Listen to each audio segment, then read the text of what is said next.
আসসালামু আলাইকুম। শাহিরের পক্ষ থেকে আপনাদের সকলকে স্বাগতম। আজকে আমি একটা নতুন ভিডিও নিয়ে আপনার সাথে উপস্থিত হয়েছি। আমি আমাদের যে বাসার মধ্যে অ্যাকোরিয়াম আছে এবং ভাটিতে আমরা মাছ চাষ শুরু করেছি, সেই মাছের জন্য আমরা প্লান্টস নিতে এসেছি। যেহেতু আমরা মুন্সিগঞ্জবাসী, আমাদের এখানে আয়ের বিল আছে, সবার সুপরিচিত আয়ের বিল। তো এখন নতুন বর্ষার পানি এসেছে, প্রচুর পরিমাণে প্লান্টস আমাদের এখানে পাওয়া যাচ্ছে। তো সেই জন্য আমি এখানে এসেছি প্লান্টস সংগ্রহ করার জন্য।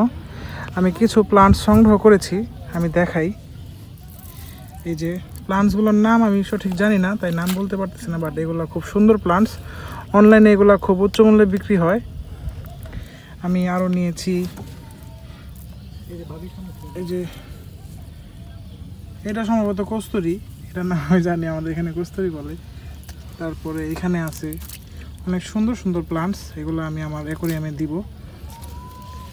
এই যে কিছু প্লান্টস নিয়েছি, এগুলো সুন্দর মতো পরিষ্কার করে ফিটকিরি দিয়ে ধৌত করে ব্যাকটেরিয়া মুক্ত করে তারপর আমাদের অ্যাকোরিয়ামের মধ্যে দিতে হবে, যাতে এর দূষিত ব্যাকটেরিয়া বা জীবাণু দ্বারা আমাদের মাছ আক্রান্ত না হয়।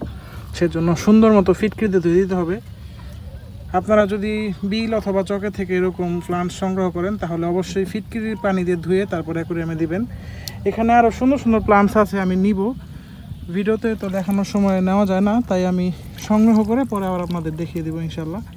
এখানে আরও সুন্দর সুন্দর প্লান্টস আছে।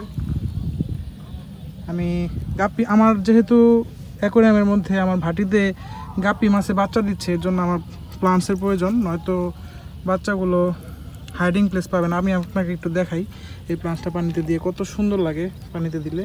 এই যে আলহামদুলিল্লাহ, আমি এরকম আরও সুন্দর সুন্দর প্লান্ট সংগ্রহ করবো আজকে। পরবর্তী ভিডিওতে আমি দেখিয়ে দিব যে আমার অ্যাকোরিয়ামে কী কী প্লান্টস দিয়েছি। তো আজকের ভিডিওটি এই পর্যন্ত। আপনারা সবাই ভালো থাকবেন। আসসালামু আলাইকুম, ধন্যবাদ সবাইকে।